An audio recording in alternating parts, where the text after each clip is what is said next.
What's up, everybody? Welcome into another episode of the Sac City Podcast. I'm your host, the one and only Vinny Milani, joined as always by, wait a second, can I say this now? Can I say as always? You know, it's what, straight now? Two straight? Three straight? Man, you're streaking right now. Wednesday's going to be. That's what I'll say now. Joined as always by your boy, A.J. Johnson. And of course, below him, we have my best friend in the whole entire world. He is Aaron, the Mukesiah Mukes. And we are welcoming back on the show the smoothest voice in sportscasting. It seems like he is Mr. Monday Night. That's what we're going to call Dylan. He is Mr. Monday Night. Mr. Monday. He is Dylan Kearns. Gentlemen, it is a beautiful April 4th evening here in the city. Episode 14 is underway. How goes it, AJ? Man, Dylan got more nicknames than a Lord of Game of Thrones, bro. Like, pretty soon, Matt introducing this dude is going to take a solid minute to give him all his titles. It's good. It's a good day. Draft season is upon us. I spent the weekend tidying up. You know, I've left my entire life a mess for the last month and a half because I was focused, laser focused. So while I was tidying up, I've just been putting on so many draft coverages. I've watched like all the first drafts from back in February, checked in on some mocks, checked in on some prospects. It's a time that I'm excited. So I'm glad draft season is upon us. I'm glad that we get to do our big draft special at the end of the month. So if you're listening, make sure you check out our socials to find out what day that will be and be there. Don't miss it. Tell everybody. It's worth it. It's so much fun. So much. Yeah, it is the best time of year for the draft. We do a live show all first round long, and hey, we did it live all second and third round long too last year. So you guys are not going to want to miss it. You're going to want to be right here and have some fun with the boys.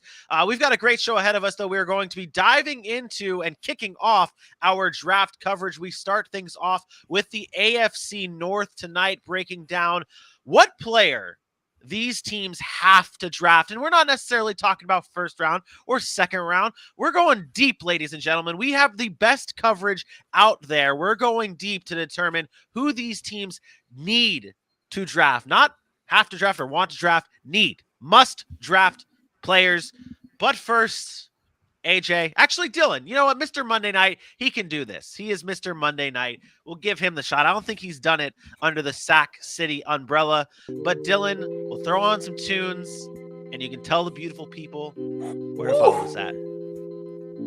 That's fire right there. That's fire. And that's Kenny Pickett. Kenny Pickett, small hands, right? He's pointing at all the beautiful platforms. You can follow the Sac City Podcast at Sac City Pod. That's Facebook. That's Instagram, that's Twitter, that's YouTube, and head on over to TikTok. Check us out on TikTok, clips and videos and good stuff all over there.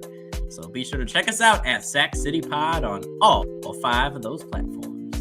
There you go. And I want to give a special shout out to everyone who took the time to vote for us for the best American Football Podcast Awards under our old umbrella of the Rough Cut Sportscast. The results came out. Obviously, we did not win. Unfortunately, we will get them next year, but I just wanted to thank everybody who took the time to vote and support us. Next year, we're definitely winning. There is no chance. No one stands a chance against the city in the best American Football Podcast Awards because we're dedicated to football now. It's going to be impossible to beat us. So we'll keep an eye out for the Sac City Podcast for Best American Football Show next year. But again, thank you so much for voting.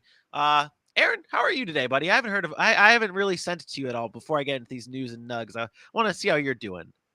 I'm good. I'm ready to talk this draft. You guys know how much insight I'm bringing. I've been diving into these players since last fall, so I'm excited. I'm excited to talk about different teams. And of course, we start off tonight with our favorite team in our favorite division, which is the AFC North, and all those Houday Bengal fans can come back and attack their favorite guy on the show in Mr. Dylan Kearns over here. Mr. Monday Here Night, we go, aka Mr. Brownies. Here we go. Oh my God, this guy, this dude Dylan. You better come out with some fire tonight. You're either praising the Bengals to get on their good side, or continue burying them so they can keep hating you and watching our videos and all that good stuff. But we'll get into the AFC North draft coverage in just a few moments. Let's get into some top stories, and we kick things off with the Washington football team, the Washington Commanders, the Washington whatever you want to call them. Dan Snyder is in heat once again, now being accused of basically withholding money from the league. Now, I pulled this quote from Mike Florio, and he talked about how the owners are basically have protected Dan Snyder for a very long time, and it's kind of Roger Goodell's job to protect him. But let me read this quote for you.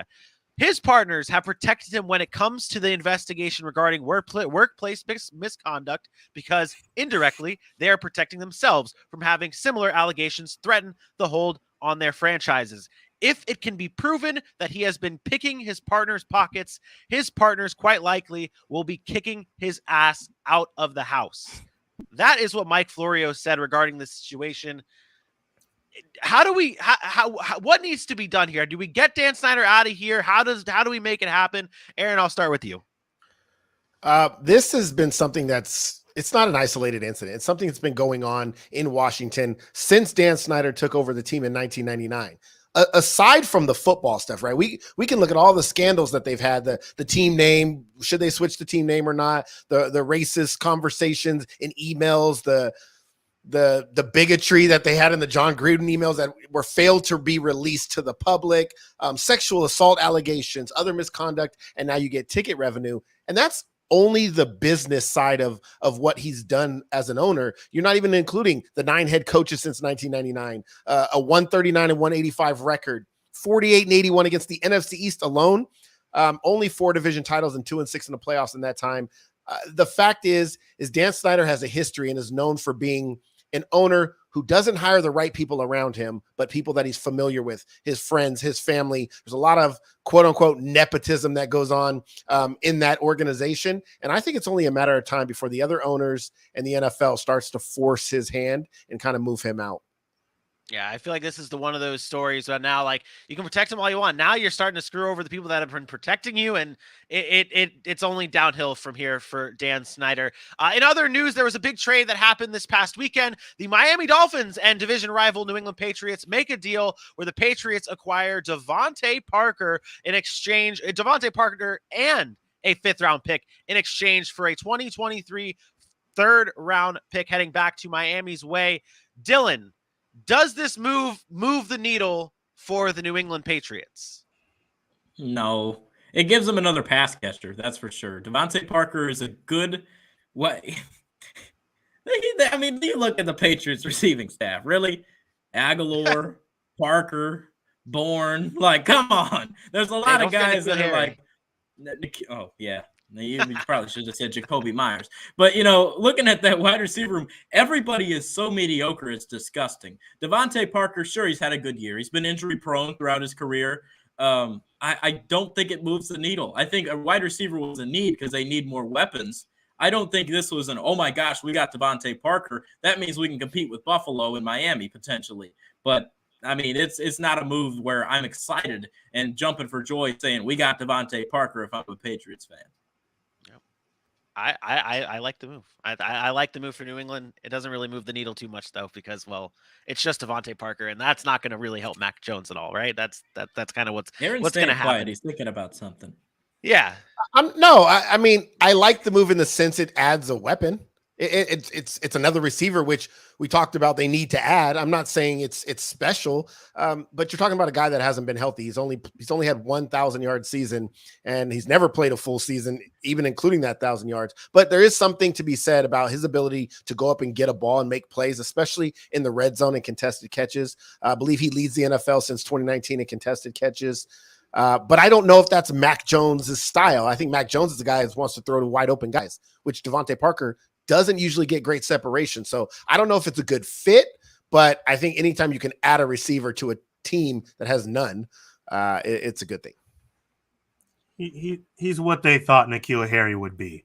They're trying to subsequent N'Keal Harry, who has not shown out. At least Devontae Parker has shown he can have a little bit of success in the NFL. And if this doesn't work, it was a 5th-round pick and something that the Patriots do all the time. Bring in a guy for a little bit, doesn't work. Thanks. Goodbye. Well, actually, it was a 3rd-round pick. Yeah, it was a 3rd. I thought it was a bigger. But It's a 3rd-round pick back. Yeah, you got a 5th and Parker. The compensation I thought they gave up, I feel like they must see something that they like, because I felt like a 3rd-round pick was a little bit more than New England's used to giving up for players like that. I mean, Randy Moss went for a 4th. I think it was. I think it was a little much to give up too, just because we saw the reports today that came out of the asking price for Brandon Cooks as a 2nd-round pick, and if you think about it, yes, Miami threw in a 5th-round pick, but you had to give up a 3rd-round pick for him. Why not just give up that 2nd-round pick for a guy like Brandon Cooks, who has shown that he can do it with literally any quarterback and produce better numbers than Allen Robinson? So there's that. Well, number one is the Patriots have already had him, so I don't think they're going back. That is true. That is true.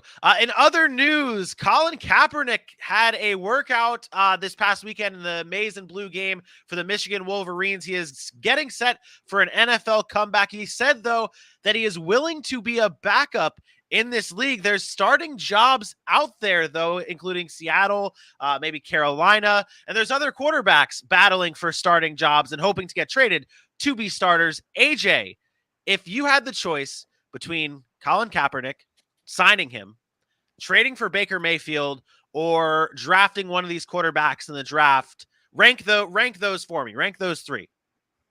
Wow. And Colin Kaepernick's a backup in this scenario. It's just a quarter. It's a body. It's a body. Whatever you do with it is fine. But just you have a hole at the quarterback position. Fill it top at number one. I'm drafting a guy like Malik Willis, not necessarily like Malik Willis. At number 2, I'm probably signing Colin Kaepernick, and at number 3, there's Baker Mayfield. Now, I understand Baker's in the youngest part of his contract, but for me, I'll be honest, this is a little heavier on the fact that I just think it's time. Colin Kaepernick gets paid his dues, and he paid more dues to the world. And the fact that we're still blackballing a guy who's acknowledging it to at least take the requisite steps. He's not coming back in and saying, I deserve to be a starter. He's saying, let me earn a spot again. Give me the opportunity. And I think it's time. Come on, let's be real. That's the biggest thing here. And I told you guys before the show, and I'm going to be completely transparent here. When we were prepping for the show, I'm looking over the news and notes, trying to get some nugs to supply with my news. And I'm scrolling through Twitter through all of just the nonsense I'm seeing about Colin Kaepernick. And we've seen Colin Kaepernick jump through flaming hoops to try and get back into the NFL. Whereas guys like, and I don't mean to offend anybody, like guys like Josh Gordon, who continue to get suspended and then come back into the league, he's not going through flaming hoops. He's going through hoops. Sure, I'll give him that. But Colin Kaepernick, like you just said, AJ, is doing all of the right things to get himself another shot. Now, the one thing that I wanted to talk about with it all is that he's 34 years old and hasn't played an NFL down in quite some time. That's the concern. That's why I don't like talking about, like, with all of this stuff, it's like, there is all the outside, the off the field stuff with Colin Kaepernick that you have to consider. But no, we're done talking about that. This is about this 34-year-old quarterback who's trying to get back in the league and whether or not he can be a better option than a Baker Mayfield or a quarterback that you're going to be drafting. Aaron, you're Mr. Football. You're X's and O's. 34-year-old quarterback, hasn't played it down in quite some time. What are your thoughts on that? There's definitely an impact, right? The game has changed over the course of since he's been gone. The fact of the matter is it has changed. He's not going to be as athletic or have the same type of arm strength that he had when he first came out. So we can stop with, I'm in the best shape of my life, blah, blah, blah. No, there is nobody that's faster at 34 than they were at 24. Like, that's not a thing in football, especially. But I think this is not about whether Colin Kaepernick deserves a chance or not. We keep talking about, does he deserve a chance? Well, do you know how many players out there deserve chances to have opportunities to play that don't get them? He's not the only one. Was he blackballed? Yes, he was blackballed. There was a social injustice that the NFL was not ready for. They've already come out and said, yes, maybe we did approach that the wrong way. But this is about attention. This is about, do you as an NFL organization want to draw attention to a situation and it not result in winning? Colin Kaepernick is not going to come to a team right now, the Seattle Seahawks, anybody, and be a winner. He's not going to win with those teams that need quarterbacks. So all you're doing in that sense is bringing a distraction to a team that is trying to rebuild. Now you're bringing in a veteran aging quarterback to do that. I think this is the problem with how he's trying to get back into the NFL. If he wanted to go play, he needs to go to a situation that's already set. He needs to go be the backup for Lamar Jackson, right? The backup in Baltimore plays a similar style that he doesn't have to worry about being a distraction on a team that's trying to just change a culture and actually try to win, right? Actually trying to build something. I think it's too far gone. I don't think the NFL is going to bring him back in some capacity. If he does get picked up on a roster, I think it's on a team that already is set at quarterback and is going to give him opportunity to play that backup role, but it will not be a distraction. Somebody with a strong locker room, a strong leadership. And I don't really see that right now in the NFL. Why are you going to bring him in next to Drew Lock? What is that going to do for you? Like, it's going to do nothing for the Seattle Seahawks. So I just don't see it. I'm kind of tired of the conversation. Like, we know it was wrong what happened, but it's over with. And the fact of the matter is he's 34 years old. And if any team out there thinks that they're going to win a Super Bowl with Colin Kaepernick, I'm sorry, you're mistaken. Yep. But you can go look at the numbers throughout his career. He had a good season. He took him to a Super Bowl, but he was never a proficient passer, and his athletic ability is not what it once was. I don't want to hear that. I watched him throwing the ball. His arm didn't look that great. His mechanics didn't look that great. The receivers out there sucked, but that's another story. I just, honestly, I'm tired of the conversation every year, and it never happens. So it's pointless to me. Do we know? Now, I'm curious. I don't know if you guys know. Was he ever offered a backup job over the last few years, and he's just been holding out to be a starter? Do we know any of that information? Do you really know? He canceled a workout, right? He canceled a workout because of some language, and then he only wanted to do it where they're playing mind games now with each other, and they're trying to play still this blame game. Who knows? But who cares? Who really cares? Colin Kaepernick is, put it this way. If Colin Kaepernick was Josh Gordon and had the talent of Josh Gordon, he'd be in the NFL. If he had the talent of an elite quarterback, we wouldn't be having this conversation. He'd be in the NFL. We've seen this over and over again. I've watched Pac-Man Jones. I've watched guys. Ray Rice came back in the league. You know what I mean? They tried to give him an opportunity to come back, and he sucker punched this woman. There have been other people that have done bad things, terrible things. Yeah. It's one of those things. It's one of those things we get on the NFL for sometimes looking at the talent more so than the moral of what happened. And if what you just said is sometimes that's the thing, the talent will always outweigh the moral of the story or whatever's happening outside, because that's what the NFL, it's a business. They're trying to make money. They make decisions that aren't really right there. That's it right there, because I don't think the talent situation goes in this case, because there's been multiple years, maybe not today. Today, you were right. The talent is not there. 2-3 years ago, he was better than starters in the NFL. He wasn't talented. He wasn't talented. He wasn't that great when he was starting. Clear message that this will never happen again. So it doesn't matter how good or bad he's going to be. He's not going to get NFL. You keep saying the NFL. The NFL is not the one who signs these players. Those are the owners. The owners are saying you're bad for my brand. And they're not wrong when they say you're bad for my brand, because as much as we say it was wrong that he didn't get a job, the minute he comes into a building, it is a distraction. There's no arguing that. It is an absolute distraction. The conversation is not about your team. The conversation is not about what you're trying to do on the football field. The conversation is Colin Kaepernick. That is a distraction to any NFL organization. So if I'm an owner, and I'm not saying that he never deserved a job, but if I'm an owner, I don't want him. I don't want that distraction. I don't want a guy like that that's going to draw that much media attention and take away from my team. And I feel like if you can outweigh that problem, then they'll sign you no matter what.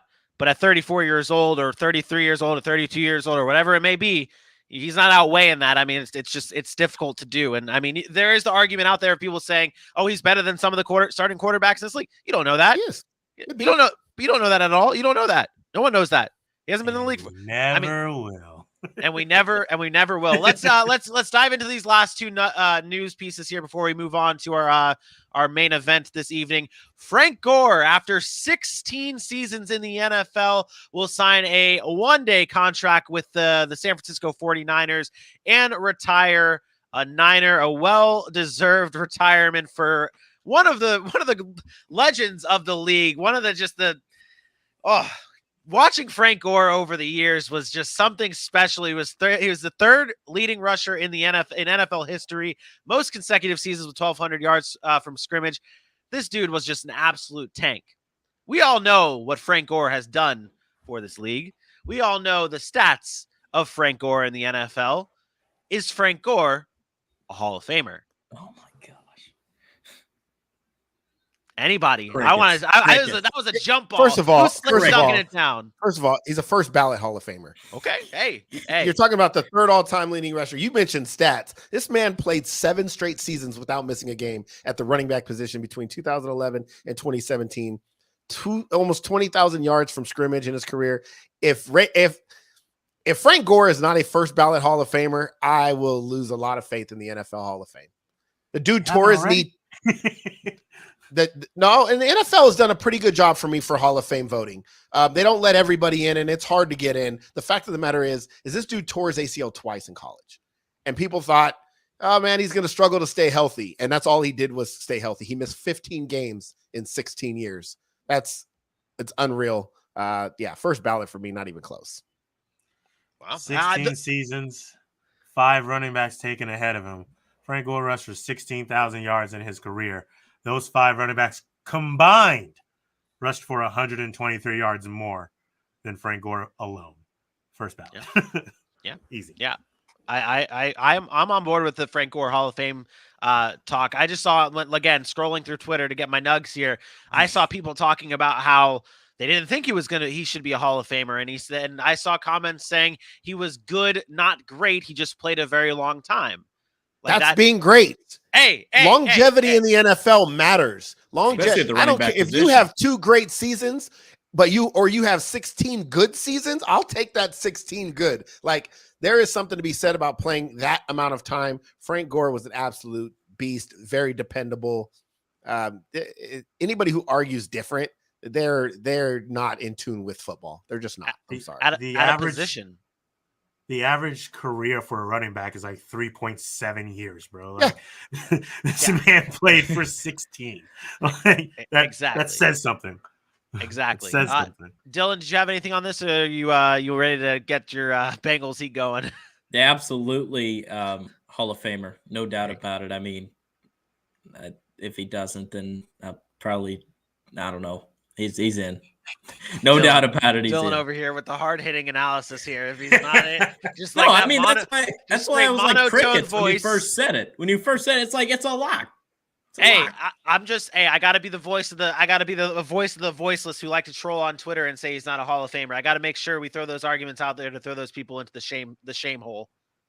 Yeah, I mean that's what you're supposed to do. But he is also, remember, he had 3,000 yard seasons after the age of 30. Yeah. Most running backs die at the age of 30.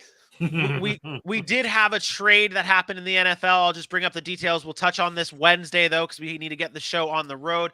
We did see pick 18 moved for pick 16 and pick 19. The Philadelphia Eagles and the New Orleans Saints made a trade. Lots of picks involved. We're going to cover this and so much more on our Wednesday show. But now it is time to move on to our AFC North draft coverage. What's that face for down there? What's that face for? Saw Bailey's comment. I just saw Bailey's comment. I can't. My thing is stopped at like the second to last comment. I cannot scroll down far enough. Sometimes mine does that too. He just said this trade makes no sense. Bailey, you're wrong. Makes actually a lot of sense for Philadelphia, but we will talk about it Wednesday. We don't. It seemed like a weird trade at first, and then once you dive into it, it definitely you can start picking it apart. We'll cover that on Wednesday though, so be sure to tune in live at 8 p.m. Eastern time right here on Facebook, YouTube, Twitter, and shout out the new Belly Up brand change, AJ. Yeah. Please tell them about it so we can, I can do that. So, over the time we've been at Belly Up our own, like they used to have the Belly Up articles or People are writing on all the loving sports. Then they had the Belly Up podcast with shows like ours, shows like Corner Booth. No free ads, but you get it. And then we jumped on and they started a TV network. Actually, tomorrow begins their first live coverage of some local type sports. They're trying to show that they can do live sports on the network before they can branch out and get in some higher semi-professional and bottom feeders of professional leagues. So once they took all that into account, they have now changed the Belly Up brand to Belly Up Media to encompass all of the things. And that is actually helping with a lot of what Belly Up is looking to do. So in the very near future, the Apple TV is on the way. I'm actually in the conversations with Dan, telling him I need to know a little bit more about all of that stuff. So Roku's the start for as far as the Belly Up TV goes.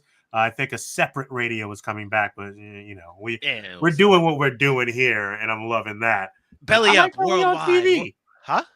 I like that we on TV. We on TV. Like, we are on TV. So we were everywhere. We are everywhere. Worldwide, wide.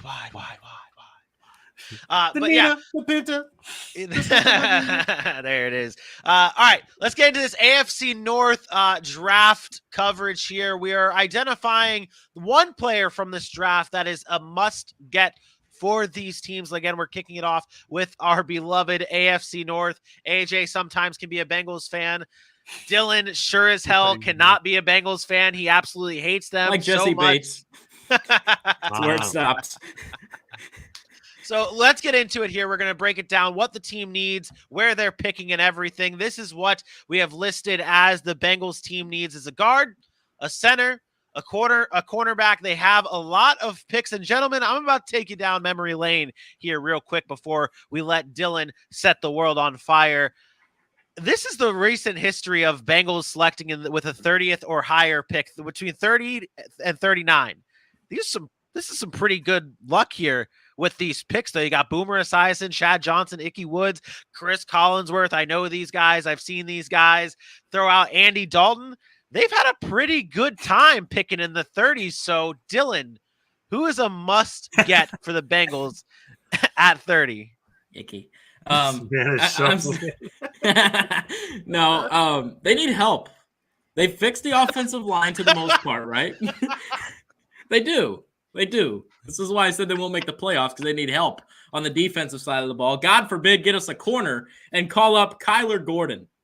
Kylo Gordon is a fantastic corner coming out of this class. A lot of people have him underrated. Out of Washington, forces fumbles, does everything well.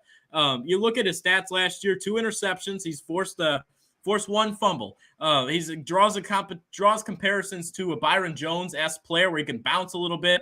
There's a lot to like with Kylo Gordon. And, we mentioned their need on the defensive side of the ball, especially the secondary. They have Jesse Bates on the back end, a good safety who's on a franchise tag for now, but they really need help at the quarterback position. We saw Eli Apple in the playoffs. Kylo Gordon is good to where he can play day one. He might take a little bit to get going, but I think he's all right, and he'll be a great pick right there for the Bengals to where you could start him on day one. I don't love it. Why? I don't love it. I actually think, first of all, Kylo Gordon's the second best cover guy in that Washington secondary. We'll get to my pick here shortly. He's often beat a lot in press coverage. He's not the strongest guy. It's tough to get off blocks for him. He doesn't really get disengaged. And then also when he's talking about getting in and out of receiver breaks and trying to jump those balls, he's a little slow at that. So, if you're Cincinnati, you're looking for a cover guy. I don't know that I go a Kylo Gordon. I think I would go somebody that fits a scheme that can play both man and zone very well. He's lost in zone coverages a lot. But I like the position of need, but I don't know. I feel like the first round would be too high to reach on a Kylo Gordon. I don't know that Kylo Gordon goes in the first round. If he does, I feel like somebody's reaching. 30s as a back end. And I feel like somebody would be reaching. Someone reached on an ETN like to last play year. That a little close to home though. Like, I don't know if I. It could. It could be the fact that if the DBs start to go on a run, right? If there's 4, 5 taken quickly, then you might start having to look at a player like that at 31, or you go somewhere else as far as like the offensive line or something like that. Aaron, if you say a cornerback has to go, who would you have the Bengals taking at 31? Hands down, this was the easiest out of all the teams for me. It's Trent McDuffie. We talked about Washington. This guy right here, he's physical. He's tough against the run. He's a willing tackler. He can play in both man and zone coverage. He's really good in space. He has great ball skills. His production is not, you look at a stat sheet, you're like, oh, well, he didn't get many interceptions at Washington. Well, the fact of the matter is his closing speed was there. He had a lot of pass breakups. The only thing he kind of lacks is the size. You worry about maybe going against a more physical receiver that's taller, that he can't get around. But as far as ball skills, closing in and out of breaks, man zone coverage, this guy can do it all. I think he's one of the better cover corners in this draft. We talk about a Sauce Gardner, a Derek Stingley. I think that McDuffie is right there after those guys. So I like Trent McDuffie here. I think the Cincinnati Bengals, if he falls to him at 31, I think it's a slam dunk. That's a good pick. It's not the right one. It's a good pick, though. Ooh. And I think there's a trend here with saying that they need to go they need to go corner, and I'll go next here real quick and keep the train going. And I will take a different corner who I think one thing that strayed me away, and we were talking all good things about our corners and why they should take them. My corner, I'm not going to say is a perfect corner, but I'm going to take cornerback out of Florida, Kaiir Elam. This kid here, he's got the athleticism. He played well against SEC wide receivers. Get this, and you guys know how big of an Alabama fan I am, so I watch these games closely. When Florida played Alabama this year, it was one of their toughest games. He had 2 catches for 36 yards on 7 targets with 2 pass breakups against Bryce Young and a group that had stellar wide receivers, a very talented offense. This guy is a very, very talented cornerback. He can play in press coverage. He's got speed. He's got a penalty problem. That worries me a little bit. But with this, where you're picking at 31, I don't think you're going to be able to get him. To be honest, I don't think McDuffie falls to them at 31. I think you are maybe looking at a Kylo Gordon or an Elam here. And that's why I would take Elam over anyone else, because he has the ability to be a playmaker. And that's kind of what Cincinnati really needs on that in the corners, because obviously you got burnt apple crisps there, and then you got whatever else is back there. To me, it's Elam here at 31. I think that'll be a good pick for him. And this is a shocker. This comes as a shock for me because I have a hard time. I'm not a big fan of like the recent Florida talented players coming out in the first round. I've never been a real big fan of them. I was never really burn the Jags every year. What? You want to know? Say what is it? Say what is it? Say the question there. Why do people do that? Because the five first round. Who pick, cares? CJ Henderson is not Kaiir Elam. No, like that's that argument. Hey. No, I'm not on you, Vinny. I'm just saying that statement alone, who cares? So the last 4 corners that were drafted out of Florida ended up not being very good. Maybe they went to the wrong team. Maybe they didn't fit the scheme well. Who knows? It isn't about the talent, though. It is about the discipline. It is about the discipline coming out of a Dan Mullen system in Florida that I just haven't liked. But when I watch the tape, that's fair, but if you get in the NFL, there's coaches that are supposed to coach that. You're right. But I watched the tape on Elam, and that's why I put my differences aside here and said this guy is good. One last note on him. He has a 55.6 passer rating in his coverage since 2019. That's the best among Power 5 corners. That's even with the other cornerbacks in this draft. He's a ball hawk. He's a playmaker, and he's a ball hawk. I really like him. I don't think that's a bad pick at all. I just didn't like that you had a backhand compliment slap him at the end with the Florida corners. He's legit, and I think he can be a difference maker because he is a playmaker. I will say when an Elam comes out of Florida, you're getting a normal good prospect. Most of the Elams who've come through Florida have always been a stud. At least definitely at the Florida level. I'll give you that.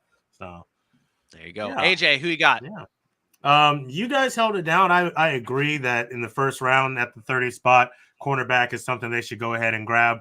So I decided to go ahead and jump to the second round, pick 63, and I'm going to go with Dylan Parham.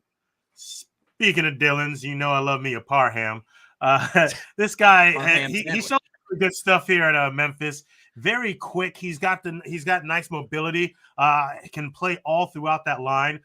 Great movement. He can recover very well too. Because as a lineman, it's going to happen. You're going to get beat. But when he gets beat, he gets back to the punch. He's always there to step back forward and get going. He does need to add some strength, upper body, lower body as well. And I say the lower body because he likes to get low. And if he's not going to be able to explode from that low start as well, he's going to get caught a lot. So I like the fact that they did buffer their line in Cincinnati, getting this guy at the back half of the second round, a guy who can be developed, who can be versatile, and as well as there are injuries late in the season, you would hope that he's been developed enough to jump in and play within your scheme. If not, he's got the raw talent enough to hold his own for the most part. It won't look any worse than it did a season before when they went to the Super Bowl. So Dylan Parham out of Memphis, second round pick, 63. I like him for the Bengals.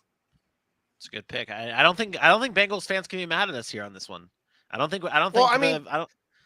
didn't need anybody, right? YouTube Bengals fan says true. Their team is already stacked. They don't need to improve anywhere. They might as well just forfeit their draft picks because they don't need to improve.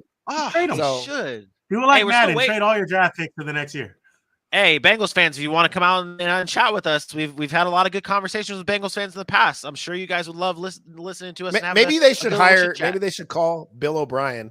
He'll trade all their draft picks for them, trade all their talent, everything like that. Genius. I think Cincinnati's going to heavily focus on that O-line and defense for the remainder of free agency. We can talk about. Have they done enough? Do they need to add? But they definitely need to add some depth on the back end. And getting a corner here, he won't have to start right away necessarily if you feel comfortable with Eli Apple, Chidobe Awuzie. And then you can talk about offensive line. Maybe you go guard there, and then Karras can play center, or you get a center and then move Karras over to guard. So I think those are two of the main spots. You might see some D-line help, but I think Cincinnati definitely needs to address those particular areas. And one more nugget, Vinny, you failed to put on that graphic. T. Higgins was also in the 30s. Was he? I guess I just looked at I don't know. I would have much rather put Andy Dalton and Chris Collinsworth than T. Higgins. Okay, we just don't know. We just don't know about T. Higgins yet. Okay, we don't know if he's going to be able to play like Chris Collinsworth. Okay, come on. You're taking Icky. Yeah, there you go. Vinny, welcome in our first Bengals fan, I believe, for a while. Thank you for being honest, Mr. Matt Jenkins. First of all, thank you for watching. Thank you for being honest, because I don't know how many times we fought with Bengals fans about how good Eli Apple is not. But I was told he was the second best cover corner in the AFC last year, so I don't know. Huh. Oof. Who said that? Yikes. That's what YouTube. Hey, some YouTube fans were on. Is that one of those things where you move the stats until they say what you want them to say? I'm like, I don't care even if he did rank number 2. The fact of the matter is I've watched enough Eli Apple when he was with the Saints and the Giants, and now, as a Cowboy fan, trust me, I wish he was still on the Giants. There you go. But yeah, hey, and please share the show. Let everyone know we are here and grinding it out, talking about the Bengals. Just about every show now, we have something with the Bengals, especially when Mr. Monday Night's down there saying that they're not going to make the playoffs. And best friends with Jesse Bates. Let's move on to the next team in the AFC North, and that is the Pittsburgh Steelers. Their draft needs similar to the Bengals. They need a guard. The Bengals didn't need a wide receiver, but they need a wide receiver, and they also need a quarterback. And that's kind of where I know we have our players of interest and stuff like that here, but I just want to get this question out of the way. Should the Pittsburgh Steelers draft a quarterback in round 1? AJ, Aaron, Dylan, you guys can. This is a jump ball, slam dunk at home. First one to get it wins. I say no. There it is. Whoa. Hell no. No. First of all, I say no. He doesn't get to say no. He can't say no. His answer has to be yes, because he refuses to say the name of their quarterback that's currently on their roster. And now he's going to say they don't need one? Where did that come from, Vinny? Nope. Where did that come from? Don't want to hear it. I don't want to hear it. Fantasy football. I don't care. I don't care. If you refuse to say the quarterback's name, that you won't even. You think he's so trash. You have to pick a quarterback. Before I let you go, Vinny, I need us to go back to when we were giving grades, and you need to take that A off of the Raiders, because you won't say that wide receiver's name. Mr. Devontae Adams, you won't say that because he burned you. Hey, wait. That's the rules, right? Are you comparing Devontae Adams to Mitchell Trubisky? No, I'm taking your words where you said if I won't say his name, I can't even lobby in his favor. Neither can Vinny. Hold on. Time out. Yeah. I just wanted the record to be shown that I think I messed up my AFC West graphic, so I don't even know if I had them at an A or not because it was a messed up graphic on the show. We cannot confirm or deny that I gave them an A, but I get where you're coming from. I get where Aaron's coming from. Dylan, settle it. Do they need to take a quarterback in round 1? No, they're all right. They're all right. Mitchell Who Trubisky. should they go with then? Who should they go with? Well, mine just happens to come in the second round, host. So I'm going to look in the second round for my pick. And it's not a first round pick. I'm going back to the cornerback position. I'm sorry, but it's got to be Darion Kendrick, cornerback out of Georgia. And I tell you what about Darion Kendrick. I saw a lot of Dogs games this year. I saw a lot of Georgia Bulldogs SEC football. And Darion Kendrick, 4 picks last year. I know they have Cam Sutton. I know they have Levi Wallace. He doesn't have to start on day 1. This Georgia defense was fantastic last year. They played fantastic down the stretch. But he doesn't have to start on day 1. He's someone that can come in, groom a little bit. They lose Joe Hayden. They did draft a Justin Lane kid out of Michigan State a few years ago, and he's been and he's still buried on their depth chart. I think Kendrick is someone you could really look at as a second-round pick. Someone there, he does have a weakness. If you're looking at it, he was arrested on drug and gun charges, so he has a little bit of off-the-field issues. But don't worry, Mike Tomlin will get him situated. Bring him to Pittsburgh. Second-round pick with a first-round value right there with Darion Kendrick. It's not a bad pick. It's not a bad pick. Yeah, that is a good pick. And I went the same route as Dylan, and I'll just tag on what he just said. I went with a second round pick as well for the Pittsburgh Steelers. And the reason I went with this player is pretty much what Matt Jenkins just said here. Trubisky means you are a run first team. And if you are a run first team, you are going to be giving the ball to Najee Harris. And if you are going to be giving the ball to Najee Harris, you need a mauler like Darian Kennard. He played tackle for Kentucky, but he actually played both, and he wasn't that bad at either one of them when he played. He can play guard, he can play tackle, and I think that they need to move him to the guard spot, and I think he's going to be the perfect fit for the Pittsburgh Steelers. He had the highest rated PFF score since 2020, higher than Evan Neal. He was first last year, 4th in 2020, 6th in 2019. This guy fits exactly what Pittsburgh needs to do, and that is put the ball on the ground, put the ball in the hands of Najee Harris, and just absolutely pound the rock. And you can do that behind a Darion Kennard. Yeah, you mentioned moving him to guard. I think that's a good assessment. Sometimes he has trouble against some speed guys because I don't think he can play tackle. Yeah, in the NFL, it's going to be hard against those pass rushers to play that position the way his leverage is. He's a bigger guy, but he also tends to get out in front a little bit too much, and those speed guys can get by him. So I like the move to guard there. That was one of the things that I really had a hard time doing with, like, deciding on whether or not I wanted him in this spot for Pittsburgh, because I was like, because on the surface it might say tackle for him, but I don't want him to be a tackle. I don't think he is best fit at the tackle position, and I think it's perfect for Pittsburgh because they need a guard, and they can go out and switch him, and it'll be a seamless transition, and he fits exactly what they need. AJ, you're next, sir. Glad you went there. I'm also glad you asked the quarterback position, because the fact that everyone was talking about quarterback for Pittsburgh is part of the reason that I made the pick I did in the first round at pick 20. And I also went with a tackle, and that's going to be Trevor Penning out of Northern Iowa. This guy is a mauler, just huge, big, and nasty. His whole life is to be physical. He doesn't stop on plays. He doesn't cheat the game. If he gets his hands on you, he's more than likely not stopping until you're on the ground. If you watch him at the Senior Bowl, he was getting in everybody's mind because he was just talking trash. He was pushing them all over the field. He's physical. He runs well. He's strong as an ox. This guy, he kind of embodies Pittsburgh to me, the type of nastiness that was the steel curtain. Who's to say you can't have a little bit of that on the offensive side of the ball? And as we were talking about, we saw what they did with Najee Harris, as you alluded to. They want to run the ball, as Matt Jenkins in our chat alluded to. It's a run team, and we talked about this last season. They didn't have a line. If you were going to use a stopgap quarterback like Mitch Trubisky, you might as well put all the requisite pieces around him so that you can keep your winning season, but then also have something ready for whoever the heir apparent is if you draft next year or the year after. I really like Trevor Penning. He's going in this area. Whoever gets him, they're getting a solid day one type guy.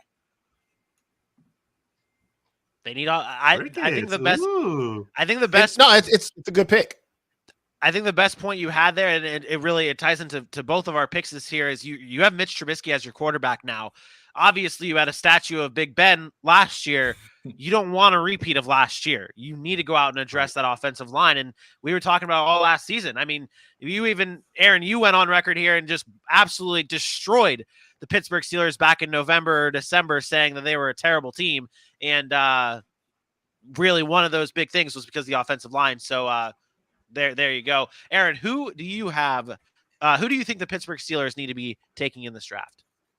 Yeah, you guys pretty much covered the offensive line woes that I felt like they had all of last year. They went out and got a couple of additions this year in Mason Cole and some others in offseason. So I like where they're going with that. I like the idea of them taking one in the second round or even the first round this year. For me, I was looking late. I was looking a little bit later for the Pittsburgh Steelers. I went deep into the third round, and the loss of James Washington, the loss of Ray McLeod, loss of Juju Smith-Schuster, leaves a void at the wide receiver position. And I think a guy that would fit in nicely there with Deontay and Claypool is your homer team, Mr. John Mechie. I just think John Mechie is the type of guy that would fit what Pittsburgh's trying to do. You can get him the ball early. He gets some good run after the catch. He has good hands, good balance. His route running is he does a really good job of running precise routes. You worry about his size, right? You worry about how big he is and can he play that physical style. So I say you put him in the slot. You got a bigger guy in Claypool. You got a playmaker on the outside in Deontay Johnson. He's not going to go up and make contested catches, but he can play that slot receiver. He can go out and fill space, find holes in zones, and then run after the catch. And I think Pittsburgh has always done a really good job of drafting wide receivers, especially late. And I think John Mechie would be a nice fit there. That is, I've liked Mechie a lot. I thought he's got some injury concerns. He's a smaller guy, and I see him just going farther and farther down draft boards. And I'm like, man, he would be a solid. He would be a steal. I forgot to mention my comp on the first one, but I did do comparisons, like my NFL comp and what I see from him. He reminds me a lot of Emmanuel Sanders. So I think he can come out and do what Emmanuel Sanders kind of did for Pittsburgh early and then in Denver. Like, I think he has that type of potential. He's not going to be a top flight elite wide receiver in the NFL, but I do think he could be a guy like Emmanuel Sanders. It's a good pick. Good one. It's a good pick. It's a good comp. Let's go over to the Cleveland Browns next here. They need a wide receiver, a defensive tackle, and an edge rusher. They traded their first-round pick to acquire Deshaun Watson. They have the 44th pick in the draft in the second round as their first pick. And I'm going to tie off of what you just said, Aaron. I was considering taking John Mechie for the Cleveland Browns because this is that sweet spot. That second, third round is that sweet spot for Mechie. But then I thought about it. I was like, obviously I could pick the same person you picked and it wouldn't be a problem. And then I started comparing him to a guy that I like a lot. You guys have heard me talk a lot about him. It's George Pickens from the Georgia Bulldogs. Now, this man, he did not play a lot. And I know that's why he keeps dropping on draft boards. And this is a perfect spot to take him in the second round for pick 44 for the Cleveland Browns. This is a guy who is going to go up and get the ball for you. This guy throws his body at every single ball. The amount of diving, like that one right there. This guy does it all for the Georgia Bulldogs. He was incredible in the national championship game. He was incredible throughout the season when he did play. I saw one thing that I really noticed a lot is this guy finds soft spots in coverage better than any wide receiver in college football this past season when he played. And I think that'll be a perfect option for Deshaun Watson. You now have Amari Cooper there who's going to be able to give you that consistency, get you a Pickens, and then it's beautiful, Cleveland. It's beautiful.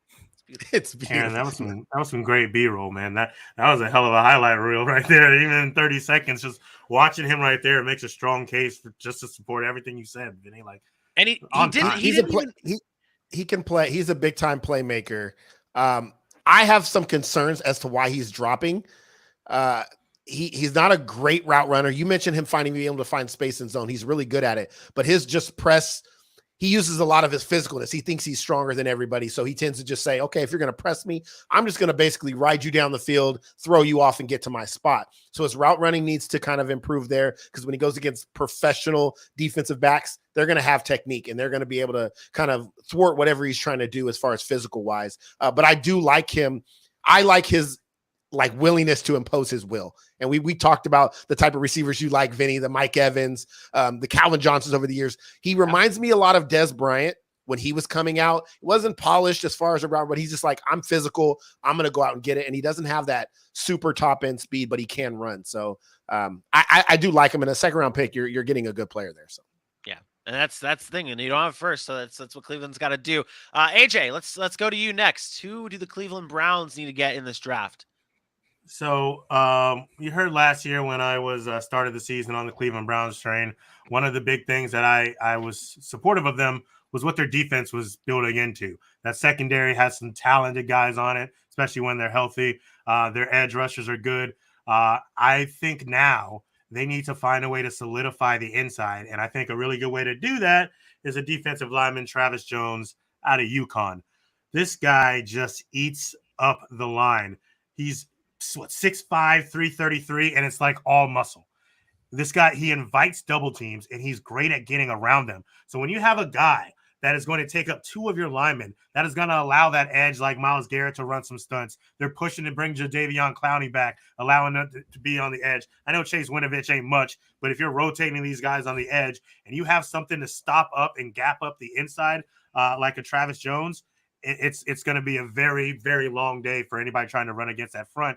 And then on top of that, you got all that help in the secondary. And you know what we've been talking about with these linebackers. So I think if you can solidify that interior of that defensive line to go with the Myles Garrett and the hopefully bringing back a Jadeveon Clowney, it's going to be one of the better lines in the AFC. And with the quarterbacks in the AFC, that's something you need. Going deep. That's a deep name right there. I feel like that's like, I don't think I've heard, I obviously with what we've been talking about, I have not been able to cover the draft and get my scouting on, but that's a good name, man. That's a good name right there. Dylan, how about you? I'll give you a better name. Sticking at the same position, going back to the Dogs, and defensive tackle right here. Everybody's writing about Mr. Jordan Tank Davis, but look at Devontae Wyatt, right? Stick him right in the middle. This guy is a big dude. He's over 301 pounds. He's 6'6", I believe. Two and a half sacks last year, 2 forced fumbles. He can come in there, be that defensive tackle. Look at that division, would you? Baltimore runs the ball. The Pittsburgh's trying to run the ball with Najee. Cincinnati has a good run game. They added some offensive line. You're going to have to stuff the run. Devontae Wyatt's pretty fast, too. He can get off blocks nicely, and he always looks to make a play. I mean, that guy's all over the field looking to tackle a runner, looking to get after the quarterback, whatever he needs to do. He's just a great defensive tackle. They tried to fill it. I know there's been a little bit of a hole there at defensive tackle. They signed a Taven Bryan. That's not going to help you anything. What you're thinking there about Taven Bryan, you guys horse shit. So bring in Mr. Devontae and let him take over, and he'll make some plays for you. That would be a steal at 44. Yeah, I was about to say, that's what I saw too. I was 44. like, why it's climbing, man? That guy could go first round from what I've been seeing. Well, people are worried about his pass rushing ability from the interior spot because he has a tendency to play the run really well. So he tends to not pursue up the field. He tends to stop and basically leave himself vulnerable right to the offensive line because he doesn't have that high motor through the line. But if he makes it to 44, that would be a good pick. And yours, Aaron? Oh, I'm next. Oh, okay. Let me.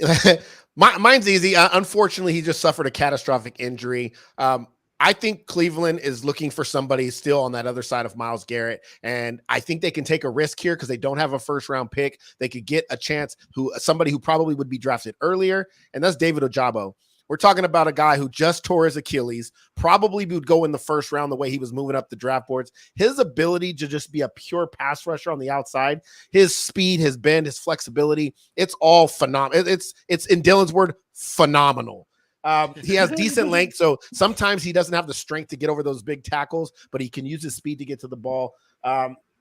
I think he needs to improve his rush defense a little bit. He's not that great against the run, but if you're looking for somebody to come in as a rookie, maybe a second-year player next year that can just get upfield on third downs and go attack the quarterback, I think he's a guy that you look at. David Ojabos for me is somebody that Cleveland could really use. Imagine back-to-back years, Cleveland just makes out with like the 2 steals of the draft just because of injury concerns. You got Jock this past year, and now Ojabo this year. That actually reminds me of Josh Allen. You're Josh Allen. Mm-hmm. Josh Allen. He's very good. The superior Josh Allen. Can't Yeah. confirm. Based on I last can't. season. The one where Josh Allen outplayed Josh Allen. Yeah.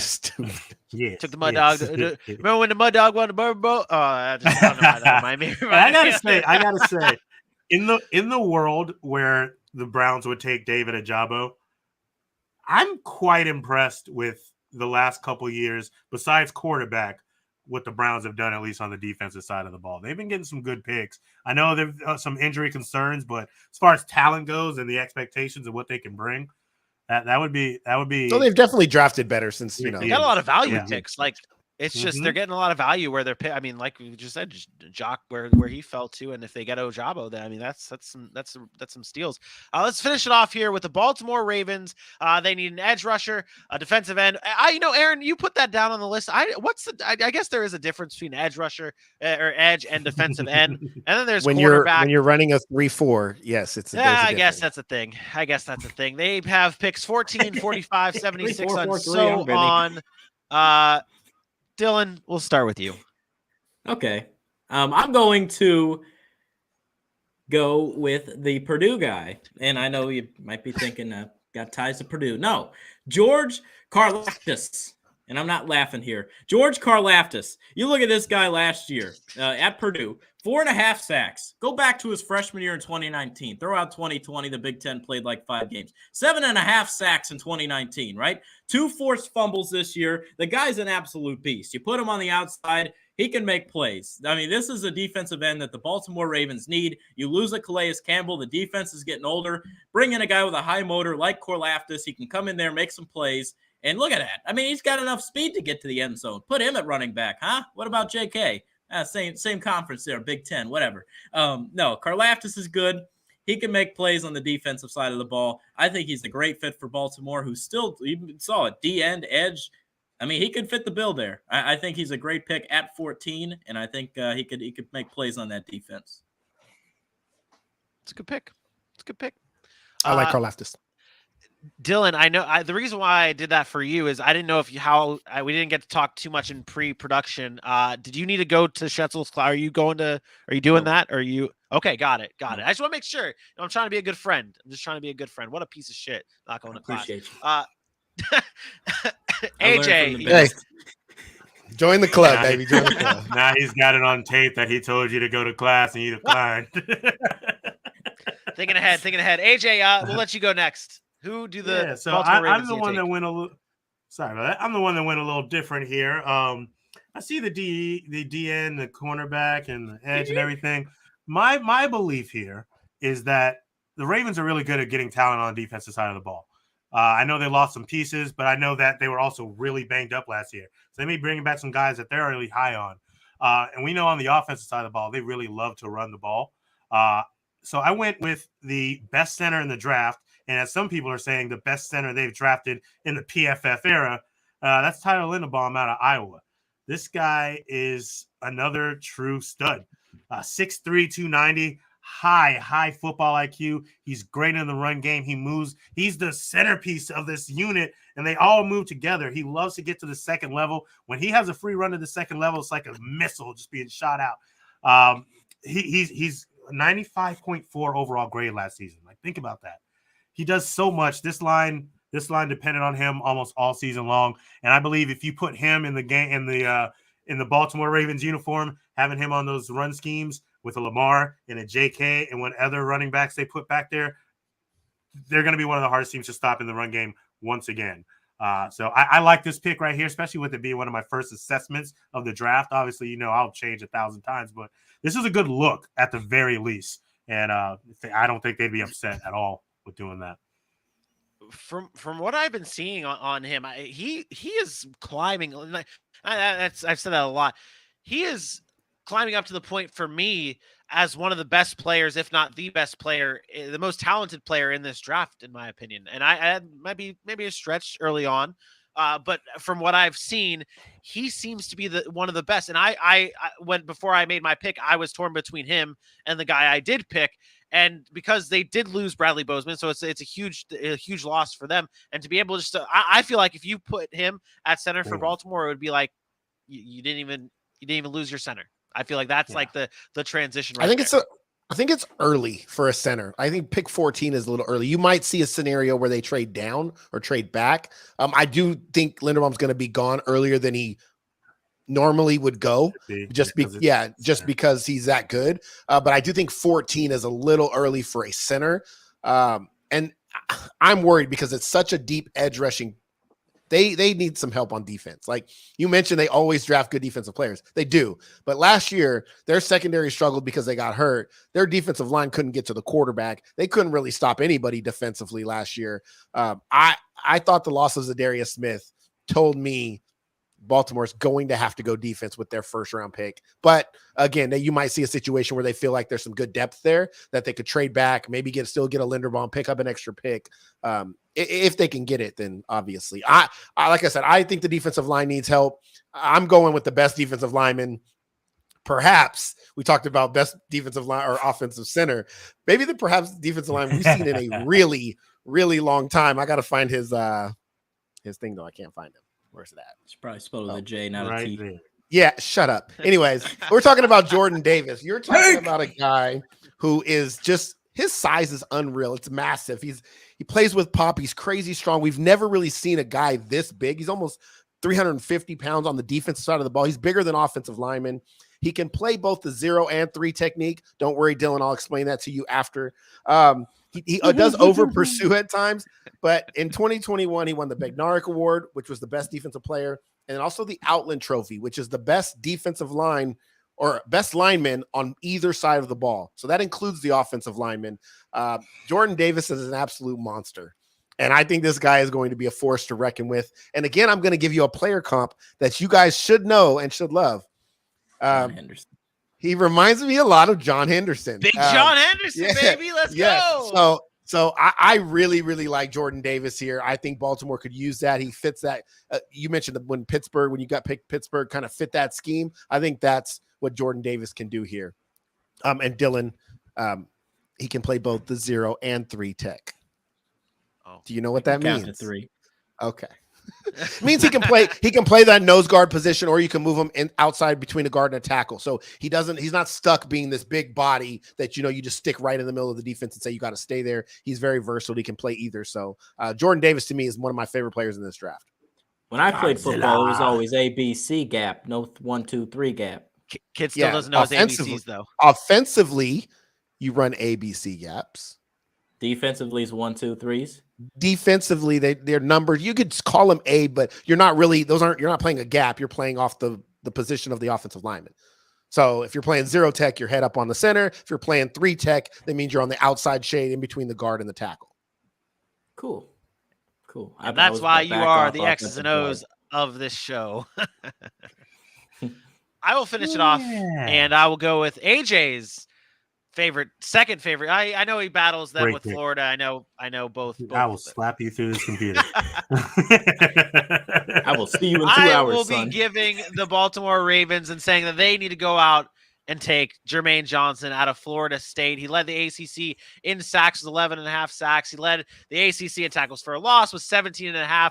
This dude is a baller. He was a beast at Florida State this past year, and a lot of people would say, oh, he had to go to Florida State to play easier competition. He couldn't hack it at Georgia, but that isn't even true either.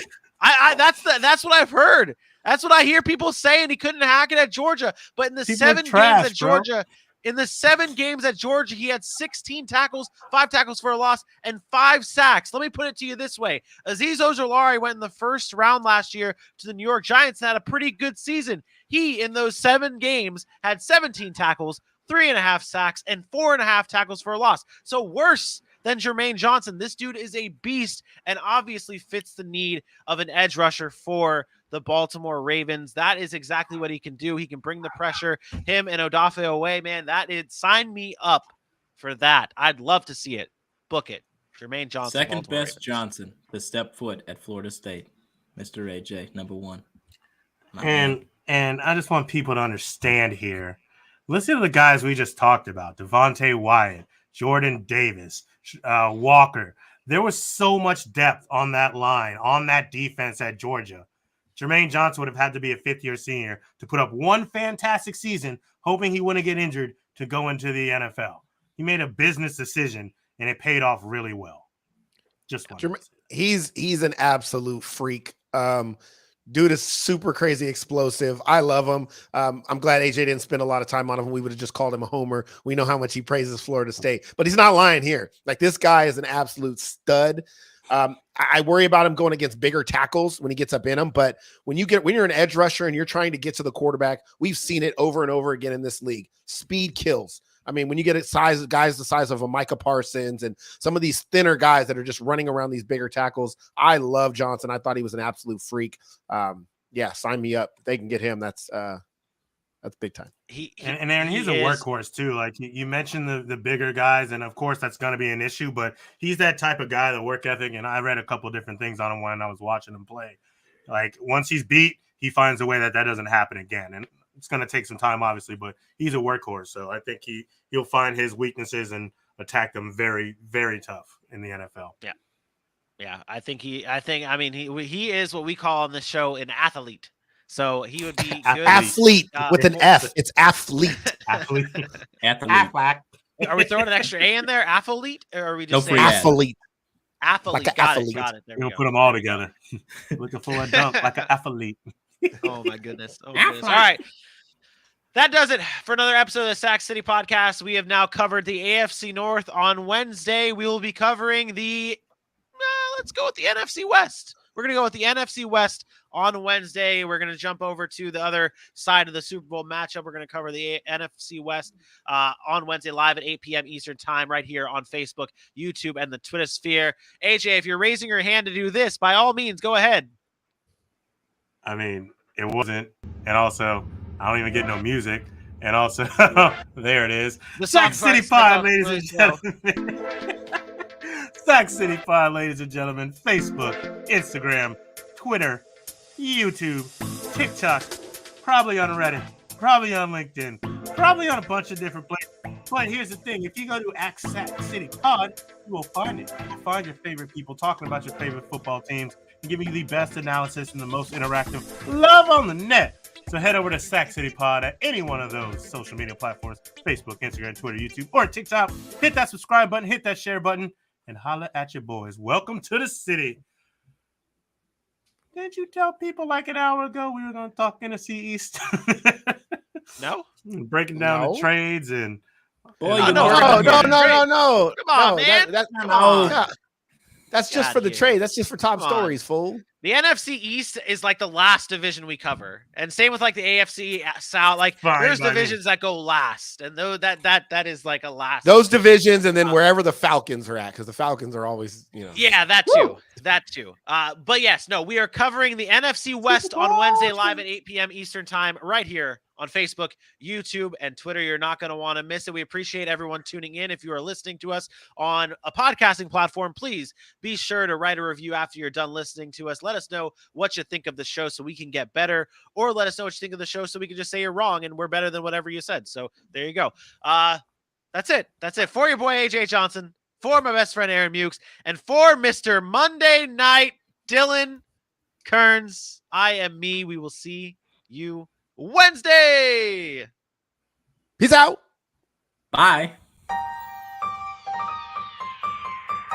Dylan, get to class. Nah.